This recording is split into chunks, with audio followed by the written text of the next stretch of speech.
एक बार की बात है, मैं अपने घर से बाजार की ओर जा रहा था। मेरे घर से बाजार तक जाने के रास्ते में काफ़ी सुनसान रास्ता पड़ता था। कुछ दूर के रास्ते में कोई भी नहीं रहा करता था। मैं रोज इसी रास्ते से बाजार जाया करता था।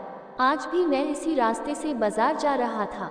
मुझे रास्ते में एक लड़की मिली जो बहुत ही डरी हुई थी। उसे डरा हुआ देख मैं उसके पास गया और पूछा, क्या हुआ, तुम डरी हुई क्यों हो? लड़की ने कुछ लड़कों की ओर इशारा किया। मैं समझ गया। मैं अपने साथ उस लड़की को लेकर उन लड़कों के पास गया। मैं उन लड़कों को कहा, क्या तुम्हें शर्म नहीं आता है? काफ़ी कुछ कहने के बाद उन लड़कों को अपनी गलती का एहसास हुआ। उन्होंने लड़की से क्षमा मांगा। फिर मैं बाजार की ओर जाने लगा।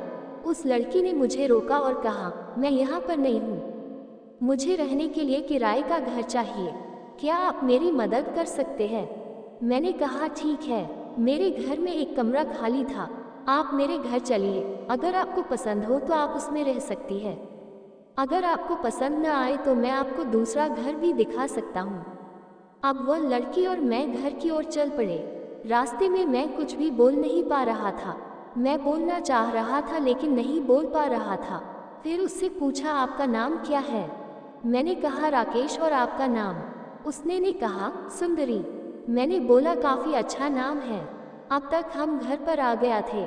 सुंदरी ने मेरा घर देखा और वह कमरा भी देखा जिसमें उसे रहना था। सुंदरी को वह कमरा काफ़ी पसंद आया। फिर वह हमारे घर में रहने लगी। मैं उसे जब भी देखता था तो मेरे मन में अजीब सी हलचल होती थी। पता नहीं उसके मन में होती थी या नहीं। एक दिन मैं और सुंदरी घूमने जा रहे थे। मैंने सोच लिया था कि आज मैंने सुंदरी को अपने मन की बात कहूँगा। हम अपने घर से बहुत दूर एक सड़क पर थे। हम बाइक से चल रहे थे। मैंने सुंदरी से कहा, मुझे तुमसे एक बात कहानी है। सुंदरी से कहा, मुझे भी तुमसे कुछ कहना है। मैंने कहा, बोलो। सुंदरी बोली, मैं तुम्हें पसंद करती हूँ। और ज़्यादा खुशी के कारण मैं अपने बाइक को संभाल न सका और हमारे बाइक का दुर्घटना हो गया। मैं तो बच गया लेकिन सुंदरी ने अपने जान को गंवा दी। पर आज भी मेरे दिल में सुंदरी जिंदा है।